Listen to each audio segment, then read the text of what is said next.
তুই এখানে কেমন পটল তুললি? এই ভরা শীতকাল আমি কেমন একা একা থাকবো? তোর মনে কিট্টু মায়া দয়া হইল না?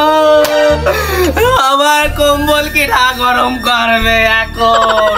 ও ঠাকুর, তোমার মনে কি দয়া মায়া নেই? না, এমআই থাকলে আবার এই শীতকাল কাটবে না। যাই ছেলেপিলের দিক যাই, দেখি আবারটা বেশাদি করা যায় কি করে।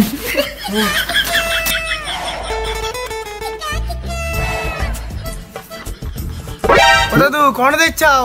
ভালো আছো? তুই জানিস নাতি, তোর ঠাম্মা আমার ঘরের একমাত্র ছেলে আলো, আর আমার অতিরিক্ত তেলের কারণে তোর ঠাম্মা মরে গেল। বলো হরি হরি বল দাদু, তোমার সব ঠিক হয়ে যাবে দাদু। চলো দাদু চলো। এ আমার তো বয়স এখনো বেশি হয়নি, এখনো ভরা যৌবন, এখন একটা শীতকালে বেশাদি দেওয়া যায় কি? চলো তাহলে আমার ছেলে এক জায়গায় আছে, বসে তোমার একটা ব্যবস্থা করি, তোমার একটা মেয়ে দেওয়া দেখি দেখি। আরে পোলা পানিটা কান নেই যাক। এ দাদু যে, দাদু ভালো আছো? আর ভালো, তো ঠাম্মা আমার একা থুই গেল।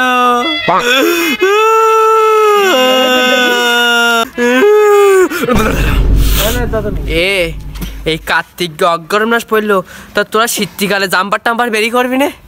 বেরি তো করবো, তা কেন কি হয়েছে? না মানে তোরা না বেরি করলে আমিও বেরি করতে পারতাম, মানে একা বেরি করলে একটা লজ্জা লজ্জা লাগে না, তাই। সেনাই বেরি করবানি, তা শীতকালে তুমি পিকনিক করবা না?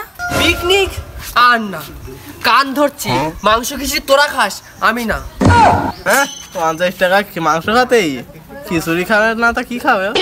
এবার একটু টাকা বেশি করে দিই কেন, এবার সাদা ভাত করবান। 50 টাকা কেন? এবার পিকনিকে যা খরচ আমি দেবো, তোরা শুধু আমার একটা মেয়ে খুঁজি দে না। উপায় আছে, কিন্তু একটা না দুটো উপায় আছে। বল না ভাই, বল ভাই দুটো উপায় কি কি ভাই, একটু বল ভাই, দুটো উপায় কি কি বল, বল ভাই বল। আমার বিয়ে দিতে পারে শুধুমাত্র দুইজন, এক হচ্ছে ঘটক কিসমত, আরেকজন হচ্ছে শ্মশান বাবা। এখন তুমি বলো কার কাজ যাবা? ওই শ্মশান বাবাটা কি করতে পারে আমার জন্য? শ্মশান বাবার ওখানে গেলে শ্মশান বাবা তোমার একটা বই দেবে, বইয়ের দাম 1000 টাকা, আর ওই বইয়ের নাম বউ পাঠানো গর্জন, আর ওই বই পড়লে তোমার থাকবে না কোনো অর্জন। যদি ওই বই পড়িয়ে যদি আমার না থাকে কোনো অর্জন, তাহলে বিয়ের পর আমি কিভাবে করবো গর্জন? তাহলে ওই ঘটক কিসমাতের কাছে হাট। আসলে এলাকায় কোনো যুবক যুবতী বিয়ে দেওয়ার মতন আছে?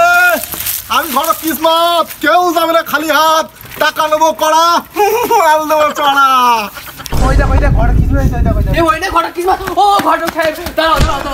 ও ঘটক, তা আমার কি তাহলে একটা মেয়ে দেবে কেউ? আমার কি বেশাদি হতে পারে? কি হবে না মানে কি কও কি কও?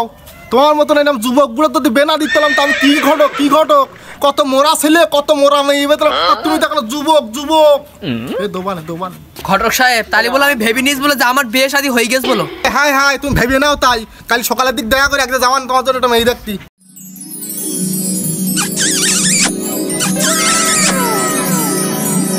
ও ঘটক সাহেব, কত হাঁটো হাঁটো মেয়ে সামনে আমার তো হাঁটো গেছে তো।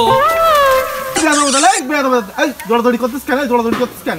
এই আমার গার্লফ্রেন্ড, আমি এর সাথে 5 দিন ধরে প্রেম করি। বাবা তুমি আমালের বাড়ি চেনো? তা তোমার আমাদের বাড়ি কি কাজ? এইলাম বাবু, ওই আমালের না একটা বিবাহযোগ্য কন্যা আছে, যুবকটার না একটু এইলাম, মেয়েটা দেখতো তাই। ও এই তো সেই আমাদের মেয়ে। চরিত্রের আমি ঘরে নিয়ে যাবো, ওই ঘটক বাড়ি হাঁটো। ওরে বাপু, তাই এইরকম বয়সে তো একটু ওদের থাকবে, ও কোনো সমস্যা? ওরে না, এমএ আমি নেবো না, চরিত্রের সমস্যা। ঘটকের গোষ্ঠী মারি আমি পুরো শীতকালে, আমি একা একা কানে তুমি এরম নাংসর মা গিয়ে আমি ঘরে নিয়ে যাবো না, তা নিয়ে যাবো না। ভিডিওটি ভালো লাগলে অবশ্যই লাইক এবং ফলো করে দেবেন।